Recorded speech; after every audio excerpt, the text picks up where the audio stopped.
اللہ تبارک و تعالی نے قرآن حکیم میں ارشاد فرمایا والذی جاء بالصدق وصدق بہ، فرمایا ایک وہ ذات جو سچ لے کے تشریف لائی اور ایک وہ جنہوں نے اس کی تصدیق کی۔ ایک وہ محبوب علیہ السلام جو سچ لے کے تشریف لائے، اور ایک وہ بابرکت ذات جس نے اس کی تصدیق کی۔ اولئک ھم المتقون، فرمایا یہی لوگ پرہیزگار ہیں۔ حضرت مولا علی شیر خدا کرم اللہ تعالی وجہہ الکریم ارشاد فرماتے ہیں کہ یہاں سچ لے کے تشریف لانے والے نبی رحمت علیہ السلام ہیں، اور تصدیق کرنے والے سیدنا ابو بکر صدیق ہیں۔ بہت سارے لوگ ایسے ہوتے ہیں جنہیں سچ کا پتہ ہوتا ہے، سچ کو تسلیم کرتے ہیں، انہیں خبر ہوتی ہے کہ یہ سچ ہے، لیکن اس سچ کے سامنے جھکنے کو اور اس سچ کو قبول کرنے کو تیار نہیں ہوتے۔ نجی محفلوں میں، تنہائیوں میں لوگوں کے درمیان کہیں گے کہ بات تو فلاں ٹھیک ہے، وہ جو کہا گیا تھا اس میں 100% صداقت ہے، لیکن آپ نے تسلیم ہی نہیں کیا، تو یہ تو بڑی ڈبل رائے کا آپ نے اظہار کیا ہے، یہ تو ایسی کیفیت ہے جو مومن کی نہیں ہوتی کہ آپ تسلیم بھی کر رہے ہیں پورے طور پر اور پھر آپ قبول کرنے کو بھی تیار نہیں ہیں۔ ابو جہل سے تنہائیوں میں پوچھا جاتا کہ نبی پاک علیہ السلام کے بارے میں کیا کہتے ہو، تو کہتا وہ جو فرماتے ہیں حق اور سچ ہے۔ اخنس بن شریح سے پوچھا جاتا بتائیے نبی کریم علیہ السلام جو ارشادات بیان کرتے ہیں، جو تعلیمات دیتے ہیں، جو بتوں کے بارے میں سرکار کی رائے ہے، تو وہ کیا اس کے بارے میں تو کہتا ہے؟ تو وہ کہتا بالکل ٹھیک، حق اور سچ فرماتے ہیں۔ جناب ابو سفیان کو تو اللہ نے توفیق دی، بعد میں مسلمان ہوئے، لیکن ایک زمانے تک وہ میدانوں میں تو آتے رہے۔ لیکن صحیح بخاری میں موجود ہے جب شاہ روم نے ان سے پوچھا کہ اس محبوب کے بارے میں کیا کہتے ہو جن سے آپ جنگیں لڑنے جاتے ہیں، تو کہا میرے سامنے پیدا ہوئے، میرے سامنے ان کے مقدس بال سفید ہوئے، ان کی منہ سے جو بھی نکلتا ہے حق اور سچ ہی نکلتا ہے، زبان مبارک سے کبھی کوئی کمزور جملہ نہیں نکلا۔ پر سوال یہ ہے کہ جب حق کی سمجھ آ گئی ہے تو مان لیں، یہ سعید روحیں تھوڑی ہوتی ہیں جو اس کو سچ سمجھنے کے بعد قبول بھی کریں۔ سارے مسلمان نہیں کہہ رہے اللہ ماشاءاللہ باجی ہمیں دین کے مطابق چلنا چاہیے، ہماری بقا دین میں ہے، ہماری نجات دین میں ہے، ہمارا سب کچھ دین سے وابستہ ہے، تو آپ عمل کریں، دین کو قبول کریں، اپنی زندگی میں نافذ کریں، روزمرہ کے معاملات کے اندر عملاً دین کو شامل کریں۔ یہ درس اس امت کے امام سیدنا صدیق اکبر نے امت کو دیا ہے کہ جب سمجھ آ گئی ہے نا کہ اللہ کے رسول جو فرماتے ہیں حق اور سچ ہے، تو پھر لوگوں کی طرف نہیں دیکھنا، سوسائٹی کی طرف نہیں دیکھنا، نتیجہ کیا نکلے گا یہ نہیں دیکھنا، پھر جلدی سے آگے بڑھنا ہے اور محبوب کے قدموں میں پہنچ کر حق اور سچ کو قبول کرنا ہے۔ پھر آپ چھوڑ دیں، پھر سچ جو اطمینان دیتا ہے نا، سچ وہ وعدے معاہدے اطمینان نہیں دیتے کہ کر لوں گا، ہو جائے گا، دعا کرے انشاءاللہ بس رمضان کے بعد، یہ چیزیں وہ نہیں صلاح دیتی۔ جب آپ کو سمجھ آ گئی اسے قبول کریں۔ یہ درس سیدنا صدیق اکبر کا ہے۔ یہ آیت کے بارے میں ایک قول علماء نے یہ لکھا ہے کہ یہ واقعہ معراج کے موقع پر نازل ہوئی تھی۔ کچھ لوگ اکثر یہ کہتے ہیں فلاں بات بیان نہ کریں، لوگوں کی سمجھ میں نہیں آتی تو لوگ اعتراض کرتے ہیں۔ جناب آصف بن برخیہ آنکھ جھپکنے سے پہلے ملکہ بلقیس کا تخت لے آئے تھے، نبی نہیں تھے، ولی تھے۔ سمجھ میں آتا ہے؟ ہو سکتا ہے؟ وہ کہے ہو سکتا نہیں، ہو چکا ہے، یہ ہوا ہے، قرآن کہتا ہے یہ ہوا ہے۔ تو اب لوگوں کے اگر سمجھ میں نہ آئے، کو بندہ کھڑا ہو کے کہے جناب آج لا کے دکھائیں پھر مانتا ہوں، اب کو بندہ آپ ایسا دکھائیں جو تخت لے کے آئے تو پھر میں مانتا ہوں، تو اسے کافر کہا جائے گا۔ کیوں؟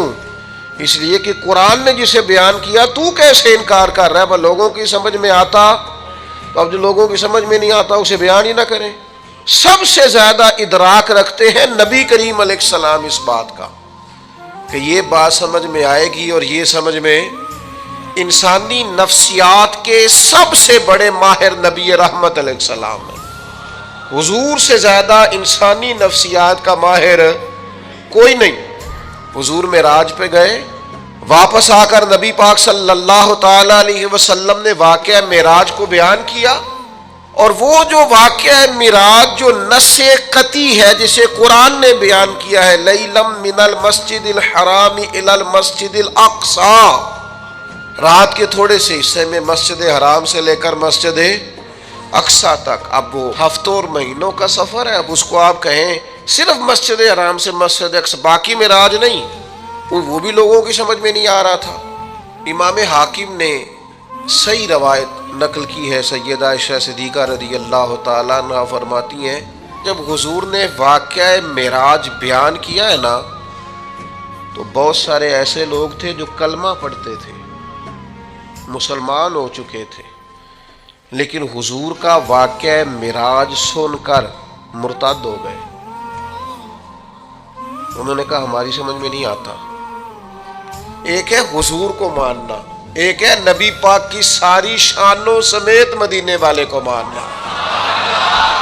میں لعنت ڈالتا ہوں فرقہ واریت پر اور فرقہ وارانہ سوچ پر، لیکن اللہ کے گھر میں مسجد میں بیٹھ کر انشراح صدر سے کہتا ہوں نبی پاک کو حضور کی شانوں سمیت صرف اہل سنت و جماعت مانتے ہیں۔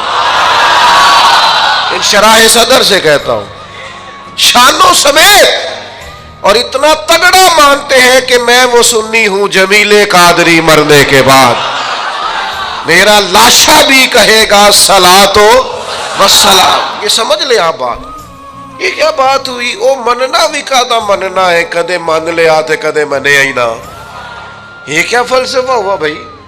کلمہ پڑھتے ہیں، کلمہ پڑھنے کے باوجود کہنے لگے معراج سمجھ میں۔ صدیقی سوچ بتاؤں، ان لوگوں میں سے، یہ سیدہ عائشہ بیان کر رہی ہے، امام حاکم نے اس کو لکھا ہے صحیح روایت، ان لوگوں میں سے کسی نے جا کے حضرت صدیق اکبر سے کہا کہ وہ جو سرکار فرماتے ہیں میں مسجد حرام سے مسجد اقصی تک گیا ہوں، تو آپ اسے تسلیم کرتے ہیں، اس کی تصدیق کرتے ہیں؟ تو حضرت ابو بکر صدیق فرمانے لگے یہ تو اتنی سی بات ہے، میں تو اس سے بڑی بڑی باتوں کی تصدیق کرتا ہوں۔ اور کوئی رہ فلک تے یار گیا، کوئی جا سدراتے ہار گیا، ایک کالیاں زلفاں والا سی جڑا لنگر شاہ تو بھی پار گیا۔ یہ اتنی سی بات؟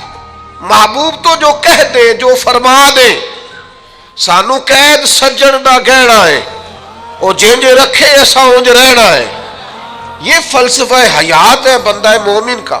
امتی کا حق ہے کہ جو حضور فرما دے، جس وقت فرما دے، جس تناظر میں فرما دے، وہ صدق کے دل سے اسے لوگوں کی سمجھ میں نہیں آتا۔ اور جناب یہ سمجھ شریف کا قصور ہے، یہ سمجھ شریف مختصر ہے، اس لیے سمجھ میں نہیں آتا۔ لوگوں کی سمجھ میں بڑی چیزیں نہیں آتی، اب کیا وہ چیزیں چھوڑ دی جائیں گی؟ اکبر الآبادی کہتے ہیں میرا تو رب کے بارے میں بھی یہ عقیدہ ہے کہ تو دل میں تو آتا ہے دماغ میں نہیں آتا۔ میں جان گیا میرے مولا تیری پہچان یہی ہے، اگر کوئی تیرا احاطہ کرنا چاہے تو کر سکتا، دماغ تیرا احاطہ کر سکتا، آنکھیں احاطہ کر سکتی، لیکن دل مانتا ہے کہ اس کائنات کا خالق بھی ہے، مالک بھی ہے، ایمان ہے، عقیدہ ہے۔ اس لیے تصدیق اور روحانی طور پر نبی پاک صلی اللہ علیہ وسلم کے قریب رہنا اور غلامی کرنا اور پورا ماننا اور وارفتگی سے ماننا اور شوق سے ماننا اور ماننا تو پھر سارا کچھ باندھ کے ہاتھ پیر اپنے آپ کو حضور کے قدموں میں رکھ دینا، یہ صدیقی سوچ ہے۔ یہ حضرت ابوبکر صدیق کا کمال ہے. آپ دیکھیں نا حضور نے اس بات, یہ دو روایتیں آپ نے بھولنی نہیں, یاد رکھیں گے انشاءاللہ. حضرت ابوبکر صدیق کے بارے میں یہ دو روایتیں, اس کو بھولنا نہیں آپ نے. قربان جاؤں, نبی پاک علیہ السلام نے فرمایا میں نے جس کے سامنے بھی دین پیش کیا اس نے تردد کیا, دلیل مانگی. محبوب کو دلیل کی کمی تو نہیں, حضور تو خود سراپا دلیل ہے. یا ایھا الناس قد جاءکم برہان من ربکم, اے لوگو یہ نبی پاک تمہارے پاس اللہ کی برہان ہے, یہ دلیل بن کے آئے. سرکار کو دلیل کی کوئی پریشانی نہیں ہے. جس کے سامنے دین پیش کیا اس نے دلیل مانگی. اور دوسری طرف حال یہ ہے کہ حضرت عبداللہ ابن حذافہ فرماتے ہیں سرکار کوئی معجزہ نہ بھی دکھاتے تو چہرہ ہی ایسا تھا, لوگوں نے دیکھتے جانا تھا, کلمہ پڑھتے جانا تھا. کریم فرماتے ہیں جس کے سامنے بھی دین پیش کیا اس نے دلیل مانگی. یہ میرے ابوبکر صدیق ہیں, میں نے دین پیش کیا ہے, دلیل مانگی کوئی نہیں, فوراً ہی کلمہ پڑھ کے مسلمان ہو گئے فوراً. یہ وہ چیز ہے جسے حضور نے بطور اعزاز کے بیان کیا, ان کی خصوصیت کے طور پر بیان کیا, فوراً مسلمان ہو گئے. آج تردد ہے, بے چینی ہے, انتشار ہے, وسوسوں کے غلبے, لوگ فکری پریشانی کا شکار ہے, ذہنی تناؤ کا شکار ہے. کچھ لوگ ایسے ہیں جن کا دل کرتا ہے کوئی ہمیں پکی خبر دے دینا میں ٹھیک ہوں تو پھر میں ٹھیک ہوں. یار چھوڑ, تو نفسیاتی ہو گیا ہے, تجھے بڑے سارے گواہ چاہیے, بس تیرے اندر سے جو گواہی آتی ہے وہ ٹھیک ہے, تو دیکھ تو کہاں کھڑا ہے. ایک یہ روایت میرے کلیجے کو بڑا ٹھنڈا کرتی ہے, اور ایک دوسری روایت ہے موٹر سائیکل اپنی بندے کی لگ جائے نا کبھی تو پریشانی کوئی نہیں ہوتی, اگر کسی کی اس سے لگ جائے تو. اپنے پیسے گم ہو جائیں تو کوئی پریشانی, لیکن اگر کسی کی امانت رکھی ہو, بڑا پیارا آدمی بھی ہو, بلکہ یوں سمجھ لیں گھر والوں کے بھی پیسے ہو نا, ابا جی نے بھی پکڑائے ہو, وہ بھی گم ہو جائیں تو بندہ پریشان ہوتا ہے. قریبی آدمی جتنا مرضی, ماں باپ کی حد تک بھی قربان جائیں. کیسے ان لفظوں کو بیان کروں, اتنی اپنائیت, اتنی گہرائی. میں قربان جاؤں اس شان غلامی پر کہ غلام ناز کریں گے ساری زندگی آقا کے اس فرمان پر. حضور فرمانے لگے مجھے اتنا نفع کسی کے مال نے نہیں دیا جتنا ابوبکر صدیق کے مال نے دیا. اور دوسرے مقام پہ فرمایا میرے پاس جس کے بھی پیسے آئے میں نے امانت سمجھ کے خرچ کیے. فرمایا جب ابوبکر صدیق کے آئے ہیں میں نے اپنے سمجھ کے خرچ کیے. قربان جاؤں, کیا انداز ہے, کیا غلامی ہے. ابوبکر ہماری اولاد قربان ان رستوں پہ جہاں سے آپ گزرا کرتے تھے. اے صدیق ہمارے ماں باپ قربان ان جذبوں پر جن جذبوں سے آپ نے نبی پاک کی غلامی کی. یہ اعتبار کی حد دیکھو, اعتبار کی حد. ایک ہاتھ میں جناب صدیق اکبر کا ہاتھ ہے, ایک میں جناب عمر کا ہاتھ ہے.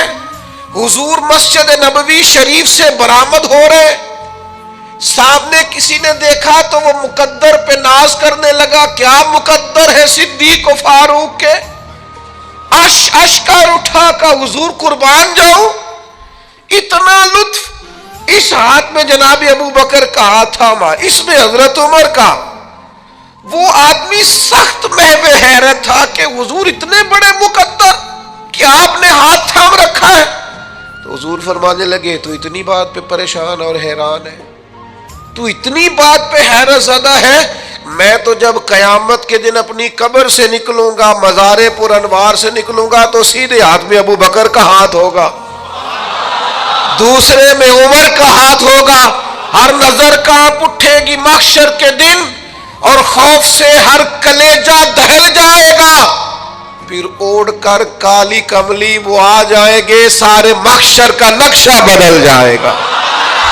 حضرت ابوبکر صدیق رضی اللہ تعالیٰ نے امت کو یہ سبق دیا ہے, زندگی نہ ذوق والی سونی ہوتی ہے.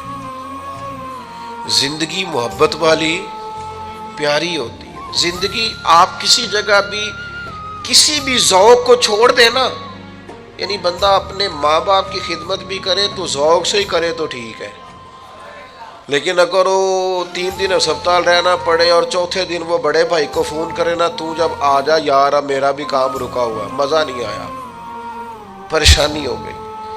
والدہ صاحبہ کو سنبھالنا پڑ گیا ایک ہفتہ تو یہ فون کر رہا ہے بہنوں کو کہ 2 آتے رہو آ کے، مزہ نہیں آیا. یہ لطف نہیں زندگی کا. بچوں کی آپ خدمت کی، اپنے بچوں کی. ناراض نہیں ہونا آپ نے مجھ سے، دیوانہ سا آدمی ہوں، کسی وقت دیوانگی میں بھی بات کر جاتا ہوں. اپنے بچوں کی خدمت کر کے اپنے بچوں کو پال پوس کے ان کے سامنے بیٹھ کے تقریر کرنا کہ میں تہاڈے لیے بڑا اوکھا وقت ویکھیا ہے، تو بھائی آپ ہی ابا جی تھے، آپ نہیں دیکھنا تھا. یہ گواڑی نہ تے گل ہو نہیں سکتی کہ تو اوکھا وقت ویکھ. یہ اپنے بچوں کے سامنے تقریر کرنے کا کوئی مقصد ہے؟ میں آنکھیں ایسی چلو خو کرے حمد سے تھوڑا سا گلا بھی سن لے. میں گلی میں کھڑا تھا، اب تو ظاہر ہے عمر کا تقاضا ہو گیا، بچے بڑے ہو گئے، اب تو وہ فرزانگی نہیں رہی. اب تجاہل عارفانہ سے ہم جان چھڑاتے ہیں، کوئی ایسی بات نہیں کرتے. ایک دوست گلی میں کھڑا ہو کے ہمیں سنا رہا تھا بات، وہ کہہ رہا تھا ابا جی نو میں اج کرایا ہے. تو میں کہا تیرے ابا جی سن تو ہی کرانا سی. نہیں، اب میرا مطلب ہے یہ گلی میں بتانے والی بات ہے. یہ الحمدللہ میں اج کرایا. تو میں کہا ٹھیک کیتا ہی، بنتا بھی تیرا ہی سی. اب میں کسی پڑوسی نے کرانا تھا ان کو، آج تیرے والد صاحب ہیں تو آج بھی. آپ جب ذوق نہیں نہ رکھتے، ذوق، تو نقصان ہو جاتا ہے. آپ شاگرد بھی بنے تو ذوق والے، آپ مرید بھی بنے تو ذوق والے، بیٹے بھی بنے تو ذوق والے. او مننا کدا مننا ہے، کدے مان لیا تے کدے منے ہی نہ. مانے تو پھر اس کا لطف ہو نا ماننے کا. نبی پاک علیہ السلام صلح کرانے تشریف لے گئے، پیچھے نماز کا ٹائم ہو گیا، اقامت ہو گئی. صحابہ کو پتا تھا حضور نہ ہو تو جماعت کا حق کس کا ہے. یہ بخاری مسلم میں موجود ہے. جناب ابو بکر صدیق کا بازو پکڑ کے مصلی پہ کھڑا کر دیا. سرکار واپس آ گئے، صف میں آئے تو صحابہ ہاتھوں پہ ہاتھ لگا کے جناب صدیق کو تنبیہ کرنے لگے کہ حضور آ گئے. حضرت صدیق اکبر کو جب پتہ چلا کہ حضور آ گئے ہیں تو دوران نماز ہی نبی پاک کی تعظیم شروع کر دی. دوران نماز ہی. کچھ بیوقوف کہتے ہیں حضور کا خیال آ جائے تو نماز ٹوٹ جاتی ہے، اور میں نے کہا نادانو، جب تک نبی پاک کا خیال نہ آئے نماز ہوتی ہی نہیں. بتاؤ نا، یہ حضور کا خیال نہیں السلام علیکہ ایھا النبی، یہ حضور کا خیال نہیں اللہم صلی علی محمد وعلی آل محمد، یہ کس کا خیال ہے؟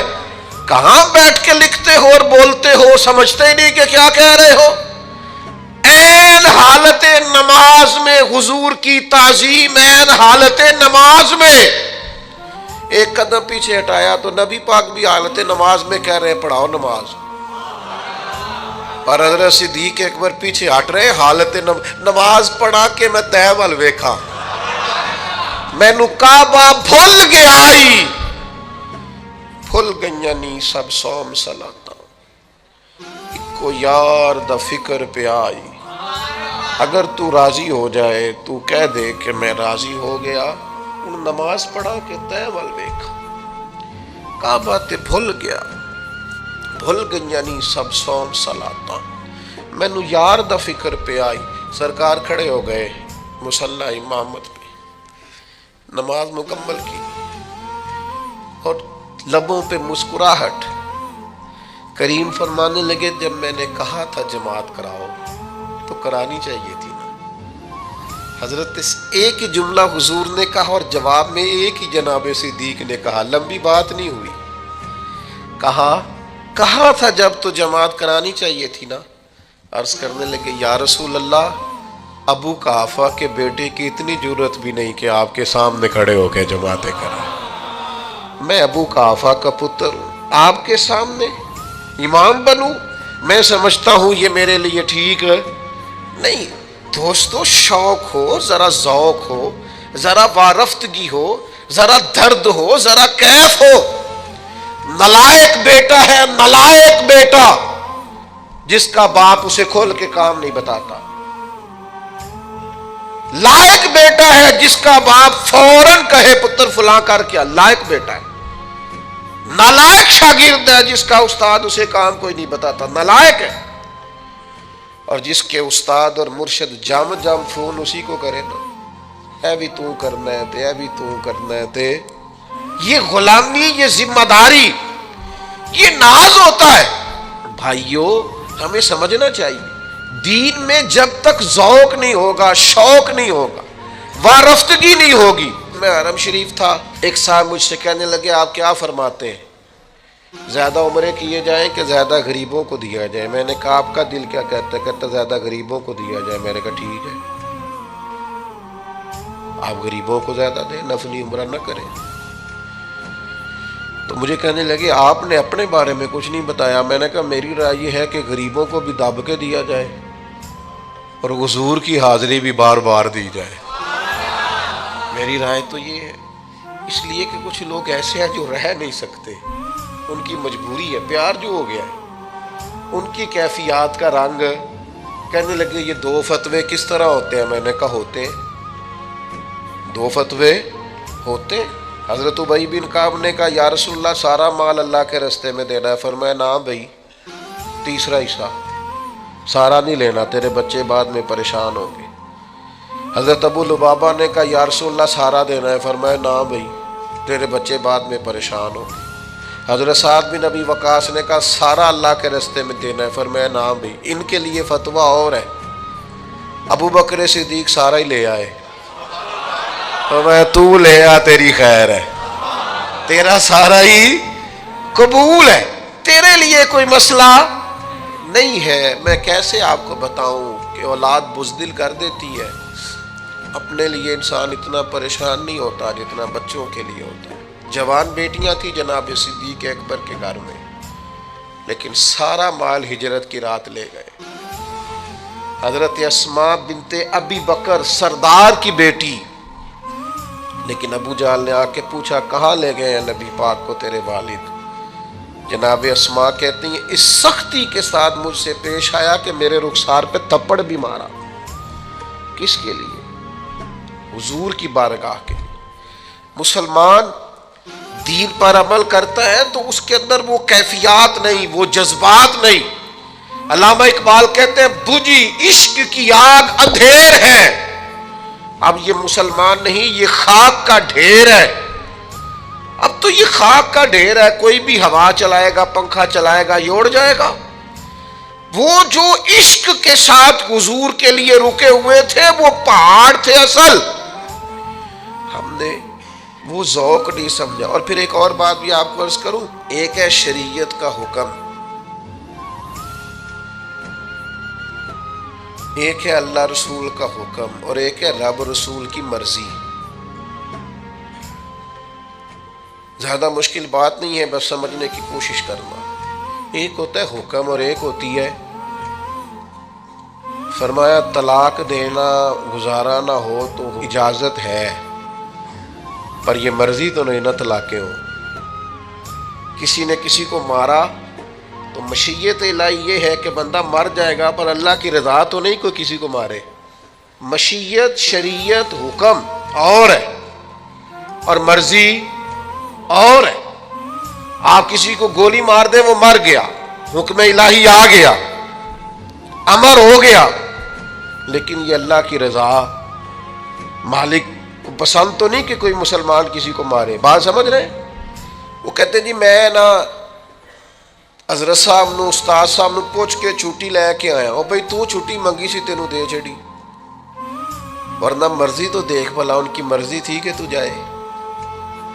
چھٹی اور چیز ہے، پوچھنا اور چیز ہے۔ حضرت صدیق اکبر نے نا نبی پاک کی رضا کو سمجھ لیا تھا۔ سونا راضی کس بات میں، حضور کی کیفیات کیا ہے؟ نبی پاک نے بس چاہا تھا کہ حضرت بلال کو خرید لیا جائے، صرف چاہا تھا۔ حضرت ابو بکر صدیق جا کے خرید بھی لائے، حضور کی رضا سمجھ گئے نا۔ یہ جو رضا کچھ بندے کہتے ہیں میں ابا جی نو آخیا مینو حکم کرو، اور میں نے کہا ابا جی سے حکم نہیں پوچھا جاتا، آپ ابا جی کو ویسے کیوں نہیں سمجھتے کہ ان کی طبیعت کیا ہے؟ آپ مزاج کو سمجھیں۔ حضور نے فرمایا باپ کی رضا میں رب کی رضا ہے، آپ اس کیفیت کو سمجھیں، اس گہرائی میں اترے، والد آپ کے کیا چاہتے ہیں اس کے مطابق آپ عمل کریں۔ یہ کیا بات ہوئی کہ میں پوچھوں گا میرے لیے کوئی حکم ہوا تو دسیا جی، ایک ہی گل ہوئی جی۔ آپ کو کیسے یہ پوچھنا پڑا کہ حکم ہوا تو بتانا؟ آپ کو پتا ہونا چاہیے تھا، آپ کو قبل اس کے علم ہونا چاہیے تھا، لیکن آپ کہہ رہے ہیں کہ اگر کوئی حکم ہوا، کوئی بات ہوئی تو پھر مجھے بتائیے گا۔ یہ انداز درست نہیں ہے۔ پوری مرضی، پوری شناسائی، پوری کیفیات اس کو سمجھنا چاہیے۔ نبی پاک علیہ الصلوۃ والسلام نے خطبہ ارشاد فرمایا، حضور فرمانے لگے اللہ نے اپنے ایک بندے کو اختیار دیا ہے، چاہے تو دنیا میں رہے اور چاہے تو اللہ کے حضور حاضر ہو جائے، یہ اللہ نے اسے اختیار دیا ہے۔ صحابہ کرام علیہم رضوان فرماتے ہیں کہ ہم سارے کے سارے پریشان تھے اور ڈھونڈ رہے تھے اور ٹٹول رہے تھے کہ سرکار کیا فرما رہے ہیں، لیکن فرماتے ہیں جناب صدیق اکبر کی آنکھوں میں آنسو آ گئے اور وہ آنسو بہانے لگے، رونے لگے۔ فرماتے ہم سارے پریشان تھے کہ یہ کیا انداز ہے، سرکار نے کیا بیان فرمایا، اور اگر حضور نے بیان بھی فرمایا تو حضرت صدیق اکبر کی آنکھوں میں آنسو، اس کا کیا معنی ہے؟ اللہ نے اپنے بندے کو اختیار دیا، چاہے تو دنیا میں رہے چاہے تو اللہ کے حضور حاضر ہو جائے، اس پر آنکھوں میں آنسو آنا جناب صدیق کے بات سن معنی کیا ہے؟ فرماتے ہیں کوئی وہاں تک نہیں پہنچ رہا تھا جہاں جناب صدیق اکبر پہنچ گئے۔ فوراً سرکار کے جانے کے بعد جب سوال کیا کہ یہ آپ کیوں روئے، تو فرمایا تمہیں سمجھ نہیں آئی، حضور جس بندے کی بات کر رہے تھے وہ اپنی بات کر رہے تھے، اللہ نے مجھے اختیار دیا۔ آپ رضا کو سمجھیں، شریعت کی رضا کیا ہے۔ آپ یہ مت سمجھیں کہ میں نے جی اجازت لے لی ہے، مجھے جی حکم مل گیا تھا، میں جی بات سمجھ گیا ہوں۔ آپ رضا کیوں نہیں سمجھ رہے دین کی؟ دین کی جو اصل مرضی اور منشا ہے اس منشا کو سمجھا جائے۔ بہت سارے لوگ ایسے جنہیں بہت ساری باتوں کا پتہ ہوتا ہے، چشم پوشی کا مظاہرہ کرتے ہیں، جان بوجھ کر بھولے پن کا مظاہرہ کرتے ہیں، پورے شعوری طور پر ذہنی طور پر بلند فکر ہوتے ہیں، لیکن جان بوجھ کر وہ کمزوری کا مظاہرہ کرتے۔ حضرت صدیق اکبر رضی اللہ تعالیٰ عنہ نے جو غلامی کی وہ ذرا وارفتگی والی کی۔ آپ کوئی کام بھی کریں نہ ذوق کے بغیر کریں تو وہ کام بندے کو تھکا دیتا ہے، پریشان کر دیتا ہے، لیکن اگر آپ وہی کام ذرا شوق سے کر لیں نا۔ حضرت مولانا ابو نور صاحب رحمۃ اللہ علیہ فرماتے ہیں میں نے اپنے ابا جی سے کہا کوئی نصیحت کرے تو کہنے لگے بیٹا آپ مولوی صاحب ہیں، کوئی بندہ مولوی صاحب کہے تو اس کا غصہ نہیں کرنا، اس کا مزہ لینا ہے، زندگی ذرا سکون سے گزرے گی۔ کبھی بھی احساس کمزوری کا شکار آپ جہاں ہیں آپ اس مسئلے کی رضا کو سمجھ، اور پھر جو نبی پاک علیہ السلام نے انہیں رزلٹ دیا ہے نا، جو قدردانی دین نے کی ہے، وہ قدردانی بڑی انوکھی ہے۔ قرآن مجید نے کہا نا والسابقون السابقون اولئک المقربون، سبقت لے جانے والے سبقت لے گئے، یہ قریبی لوگ ہیں اللہ رسول کے۔ حضرت یہ بخاری مسلم دونوں میں موجود ہے، حضرت عمر فرماتے میری اور جناب صدیق اکبر رضی اللہ تعالیٰ عنہما فرماتے ہماری کسی بات میں شکر رنجی ہو گئی تھی، اختلاف رائے ہو گیا، اور کیفیت یہ بنی کہ حضرت صدیق اکبر نے غصے میں ایک سخت جملہ کہہ دیا، بعد میں اسی جگہ کھڑے کھڑے فوراً عرض کی، ارشاد فرمایا کہ عمر یار درگزر کر دو، مجھے جذبات میں میرے سے بات نکل گئی۔ فرماتے ہیں میں تو پہلے ہی جلالی تھا، میں نے کہا پہلے بات کرنا پھر معافیاں مانگنا، میں نے بھی سخت سست بول دیا، اب مجھے بھی احساس ہوا کہ یہ بھلا کون مجھ سے معافی مانگ رہا تھا، ابو بکر صدیق۔ آپ فرماتے فوراً میں حضرت ابو بکر صدیق کے گھر پہنچا، لیکن مجھے جا کے پتا چلا کہ وہ تو گھر میں موجود ہی نہیں۔ اب میرے پیروں تلے زمین نکل گئی، جب وہ گھر نہیں ہوتے تو دروازہ رسول پہ ہوتے۔ فرماتے ہیں کیفیت بدل گئی، میں شدید پریشان ہوا۔ دوسری طرف حضرت ابو درداء رضی اللہ تعالیٰ عنہ روایت کرتے کہ حضرت صدیق اکبر حضور کی بارگاہ میں پہنچے تو فرمایا کیا ہوا؟ عرض کی یا رسول اللہ ایک جملہ کہہ بیٹھا ہوں، پھر بڑی معافی مانگی ہے پر عمر مانے نہیں۔ نبی کریم مقدس گردن جھکا کے بیٹھ گئے۔ جناب عمر کہتے میں نے جا کے السلام علیکم کہا، جواب تو آیا پر حضور نے گردن نہیں اٹھائی۔ فرماتے میں پورا ڈرا، دیر تک سوچتا رہا یہ کوئی بات کرے، سرکار کچھ کہیں گے تو میں معافی مانگوں گا، لیکن فرماتے ہیں نبی پاک صلی اللہ تعالی علیہ وآلہ وسلم نے کوئی بات ہی نہیں کی۔ اب میں نے ہی بات چھیڑی، میں نے کہا یا رسول اللہ مجھ سے غلطی ہو گئی، اگر جناب صدیق اکبر نے مجھ سے کہا تھا تو مجھے معاف کر دینا چاہیے تھا۔ فرماتے اب سرکار کا چہرہ نور اٹھا اور میں نے حضور کے مقدس جملوں میں جلال دیکھا۔ فرمایا عمر تمہیں پتہ ہے تمہاری قوم نے میری تکذیب کی اور ابو بکر نے میری تصدیق کی۔ فرمایا تمہیں خبر ہے اس بات کی کہ ہر شخص نے مجھ سے ہر چیز کو روکا اور جناب صدیق اکبر نے میرے لیے قربانیاں دی۔ حضرت سیدنا عمر فاروق فرماتے ہیں نبی پاک علیہ السلام نے 3 دفعہ فرمایا کیا تم میری خاطر ابو بکر کو چھوڑ نہیں سکتے تھے؟ میری خاطر، اللہ کرے آپ کو سمجھ آئے بات، کیا میری خاطر ابو بکر کو چھوڑ نہیں سکتے تھے؟ گویا حضور فرما رہے ہیں جو جناب صدیق اکبر کی طرف دیکھے تو میری نسبت کی اینک لگا کے دیکھے، اس کا جو میرے ساتھ تعلق ہے اس تعلق کی بنیاد پر دیکھے۔ مسلمانوں کے اندر جب سے بحثیں بہت ہونے لگی ہیں نا، فکری انتشار بڑھ گیا ہے، روز ایک نئی بے یقینی جنم لیتی ہے۔ روز، چونکہ ہم تبصروں والے ملک میں رہتے ہیں، اگر کوئی ملک تبصروں سے ٹھیک ہوتا تو سب سے پہلے ہمارا ملک ٹھیک ہونا تھا۔ ہم تبصروں والے ملک میں رہتے ہیں، اتنی گفتگو نشستن گفتن برخاستن، اور پھر حال یہ ہر بندے کے پاس اندر کی خبر ہے، سب کے پاس موبائل ہے تو سارے ہی صحافی ہیں۔ اب جس سے بھی ملیں گے 2-4 اندر کی خبریں اس کے پاس ضرور ہوگی۔ تو حضرت صدیق اکبر رضی اللہ تعالیٰ عنہ کی شخصیت بتاتی ہے کہ دین بحث کرنے نہیں آیا، غلامی کرنے آیا۔ شریعت کے ہر فرمان پر جب آپ نے مان جو لیا، یہ بحث، یہ تکرار، یہ سیکھنا، یہ کلمہ پڑھنے سے پہلے کی بات ہے، جب آپ نے تسلیم کر لیا پھر صرف غلامی کریں گے، اور ذوق سے کریں گے، اور شوق سے کریں گے، اور توانائی سے کریں گے۔